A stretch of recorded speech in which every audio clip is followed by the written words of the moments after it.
bem-vindos a mais um vídeo do canal e hoje a gente vai fazer uma análise de personagem com a personagem Carolina do livro Retrato de Carolina, da Lígia Bonjunga, que eu já falei aqui no canal antes.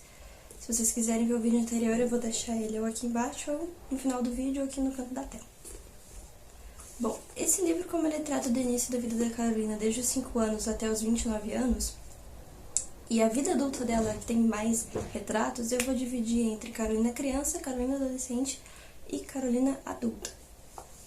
Bom, a Carolina criança tem a inocência normal de uma criança e tudo que é novo, diferente, mesmo que seja pequeno ou grande, causa um enorme fascínio dela.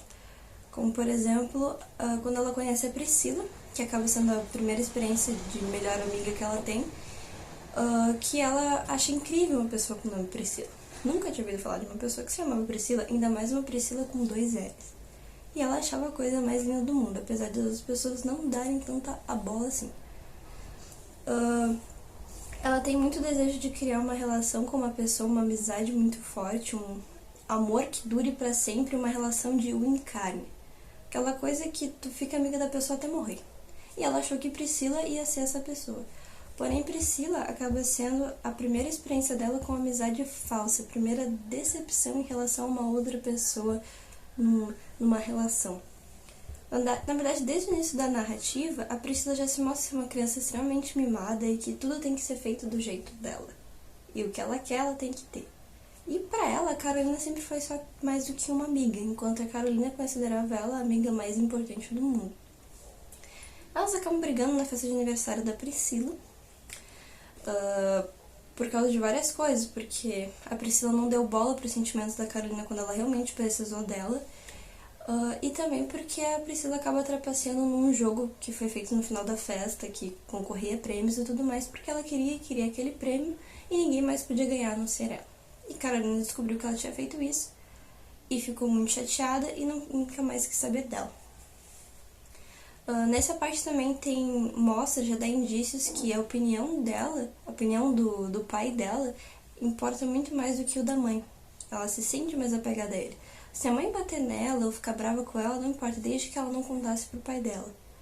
E naquele dia ela tinha apanhado da mãe, porque ela tinha feito uma brincadeira meio errada com um amigo, e ela tinha medo que se contasse pro pai, o pai nunca mais ia olhar na cara dela. Porém, o pai vem pra buscar ela no final do aniversário e diz que tá tudo bem, que ele já esqueceu e que ele não tá decepcionado com ela. E isso prova também muito aquele medo infantil da criança de achar que se ela fizer alguma coisa errada, os pais nunca mais vão gostar dela. Só que não era o caso, né? O pai dela chegou e disse, não, blá. E daí tudo fica bem de novo, porque ela pensa que apesar de tudo que aconteceu na festa, da briga com a Priscila, ela ainda tinha o amor do pai dela. Então tava tudo bem. E aí a tranquilidade se restabelece na vida da Carolina. Depois disso a Priscila se muda e ela nunca mais vê ela. Agora a Carolina na fase adolescente. Ela ainda tá naquela transição, ela tem 15, apesar de ela ter 15 anos nesse retrato, ela ainda tá numa fase ainda de um pouco de inocência e ingenuidade, tá? No começo do amadurecimento dela. E um exemplo disso é que durante a viagem para Londres, que acaba se tornando o lugar favorito dela no mundo, ela cria essa persona, esse amigo, essa voz imaginária na cabeça dela com quem ela vai conversando enquanto passeia, para ter alguém para conversar sobre Londres e essa pessoa que ela cria, na verdade, é o oposto dela. É uma pessoa que não gosta de Londres e ela tenta convencer essa outra pessoa imaginária os motivos para adorar Londres. No meio dessa viagem, ela também acaba criando um amor muito louco e irracional por um vestido que ela vê numa vitrine de loja e que pra ela ele passa tudo aquilo que ela gostava em Londres. Ele era o vestido de Londres. E ela tenta comprar, pede pro pai, fica enlouquecida, mas a loja já estava fechada e como eles iam embora no dia seguinte, bem cedo de manhã, não ia ter como comprar o vestido. E ela surta, bate no vidro e fica bem louca. Depois ela acaba reencontrando esse vestido mais na frente na vida dela. E agora vamos para a última fase da Carolina, que é a Carolina adulta. Carolina adulta é bem mais madura, mas ela continua com o seu senso questionador de tudo, porém ela questiona coisas um pouco mais sérias e um pouco mais interessantes e importantes. Ela está cursando arquitetura porque ela sempre teve muito apego a móveis e a arte da confecção de móveis. E ela acaba se tornando cada vez mais uma pessoa cada vez mais introspectiva. Ela prefere viver no mundo dos livros e tá sempre evitando lugares muito lotados de gente. E a cada dia que passa ela se parece muito mais com o pai dela. Infelizmente ela continua andando com pessoas, criando amizade com pessoas que são vazias e que não tem nada a ver com ela. E esse é o caso da Bianca, que é a guria com quem ela se ajunta, né, dentro da faculdade, que é uma guria extremamente fútil também, que nem a Priscila. Ela tá no curso só porque ela acha o curso bonito e porque ela quer achar um marido arquiteto. Ou pelo menos um marido rico, algum marido pra ela. E ela também faz amizade com a Carolina só porque ela acha os interesses e gostos da Carolina bonitos, porque ela acha chique, de certa forma, e gostaria de ser como Carolina. Mas não ama a Carolina pelo que ela é. E acho que nem a Carolina sente muito um amor por ela só se juntou a ela, aquela coisa de, estamos fazendo curso juntos, nos vemos todos os dias aqui pra tomar café, de vez em quando, pra comer um lanche, mas um negócio assim de conveniência. Não é uma super amizade, mas ela continua se juntando com esse tipo de gente que na verdade não agrega nada na vida dela. E é através da Bianca que ela conhece o tal homem certo, que de certo não tem nada. Ele é extremamente responsável, ele é carente, e ele é cheio de vícios e é controlador. E ele acaba se apaixonando pela Carolina, mas não pela o que aquela Carolina é, quem a Carolina é, mas pela imagem que ele criou dela, porque a Carolina, ela se parece muito com a ex dele, a Eduarda, porque ele nunca esqueceu, porque ele continua sendo obcecado. Inclusive é com ele que tá esse vestido inglês, lá de Londres, que ela se apaixonou. E aí a gente tem uma plena relação entre o homem certo e esse vestido. Ambos são uma paixão extremamente avassaladora, porém sem lógica nenhuma. E a Carolina acaba se entregando a essa paixão louca sem pensar direito, sem pensar tipo, mas tá sendo muito rápido e não sei o que, mesmo com o pai dela dizendo pra ela repensar, não, ela vai, se joga e casa com ele. Mesmo ela sabendo que eles não têm nada em comum, ela só se joga por esse encanto que ela sente por ele. Mas à medida que o casamento vai indo, ela se sente cada vez mais sufocada e cada vez mais essa paixão de início vai sumindo. Por exemplo, ele não queria que a Carolina tivesse uma vida que não fosse com ele, literalmente. Ela teve que largar, ela largou a faculdade porque ele pediu. Ela não podia ter amigos, ela não podia ter trabalho. A vida dela deveria ser dedicada a ele, ela deveria estar sempre com ele, como se fosse grudada, como se ela fosse uma propriedade. E começou a sugar ela. Carolina, que sempre foi uma menina muito imaginativa, forte, corajosa e que tinha sempre os seus grandes sonhos de vida, que sempre quis mais para a vida dela, acabou aprisionada por esse homem. E depois de um tempo, como ele tem os vícios dele, tipo, ele é viciado em cheirar pó e em álcool, ele acaba se entrando mais nesses vícios para que ele conseguisse enxergar mais ainda essa Eduarda que ele criou na Carolina. E a Carolina começa a tomar consciência disso. E em um desses dias que ele tá completamente doidão, ele acaba agredindo a Carolina. E aí ela fica extremamente assustada, com muito medo dele.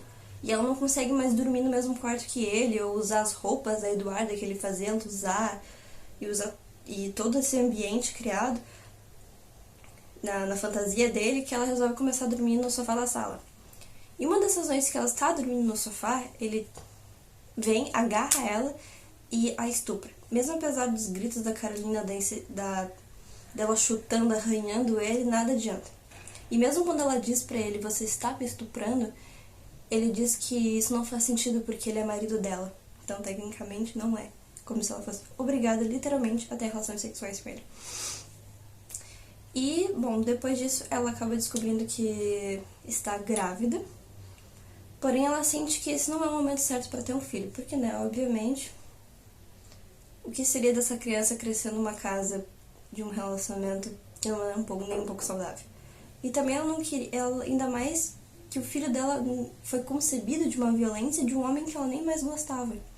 Então ela vai, conversa com o pai depois, ela acaba abortando.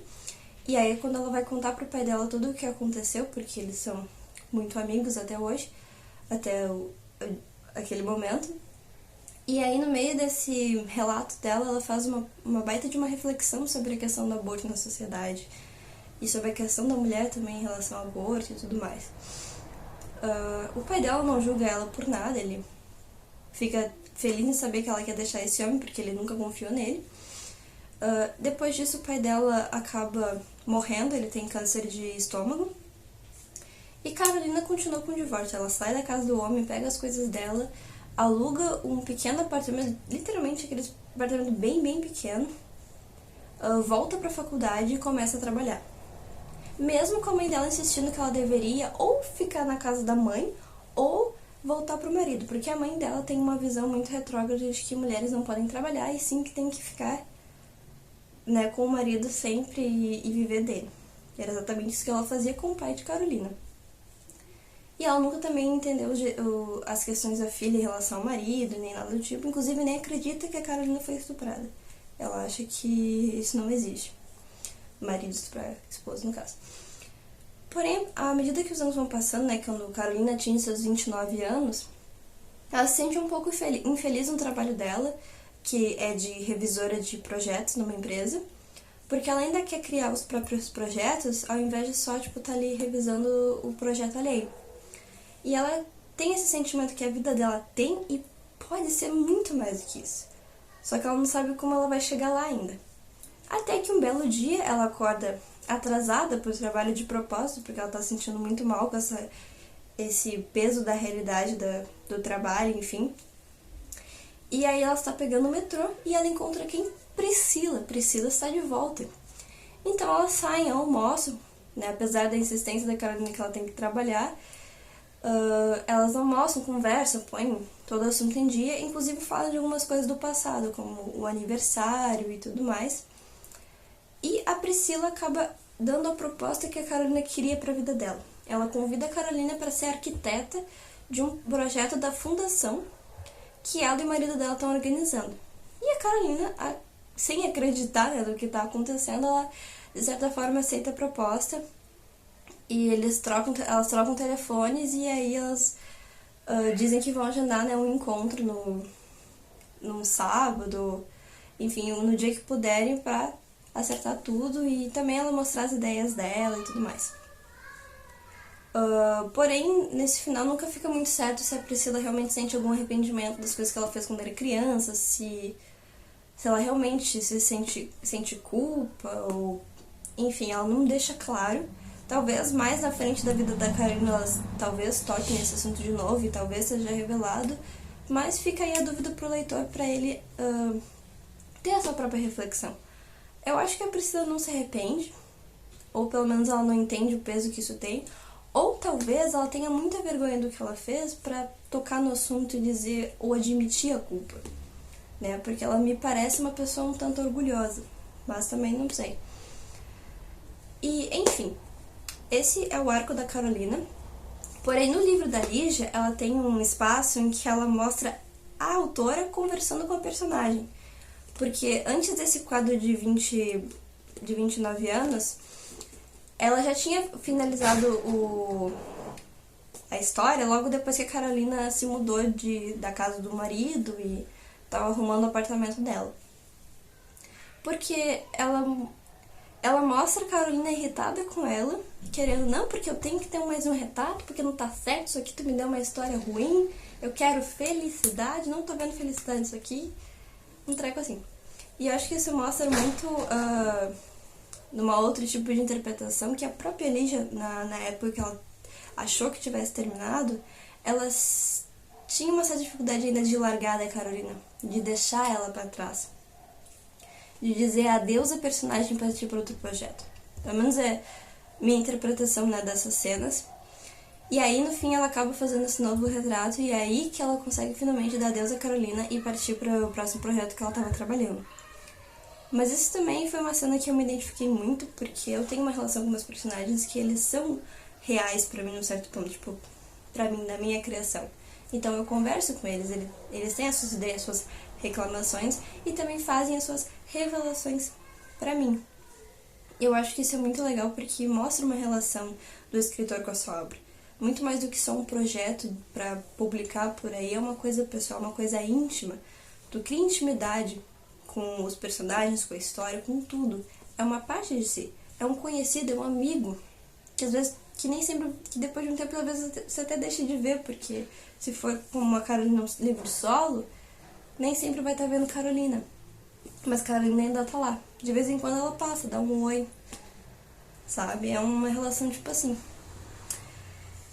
Enfim, esse foi a análise de personagem da Carolina. Eu espero que tenha sido útil pra vocês, porque várias pessoas tinham me pedido esse vídeo pra falar um pouco mais desse livro, porque se não me engano ele vai cair no vestibular de uma universidade que eu não lembro o nome. E enfim, eu achei que seria legal fazer essa análise, porque o livro é um pouco grande pra fazer tipo um vídeo analisando a história num todo, então eu resolvi focar mais na personagem, na evolução dela e nas várias etapas que ela tem que enfrentar até chegar, tipo, aonde ela tem que chegar, sabe? Carolina se perde, mas Carolina volta e se reencontra pra encontrar também a própria liberdade dela. E enfim, espero que vocês tenham gostado, curtem, comentem aqui se vocês já leram esse livro, quais foram as suas ideias da Carolina e toda essa passagem dela, principalmente sobre a Priscila, o que vocês acharam da Priscila, se arrependeu ou não. Compartilhe para quem precisar ver esse vídeo ou quem gosta desse livro e gostaria, né, de ver uma análise da Carolina. Se inscreva no canal se você ainda não é inscrito e não se esqueça de ativar o sino, porque ele é muito importante, assim vocês podem sempre saber quando tem um vídeo novo, né, porque na quarentena eu estou gravando mais do que o usual. Obrigada se vocês assistiram esse vídeo até aqui, a gente se vê semana que vem com mais um vídeo aqui no canal.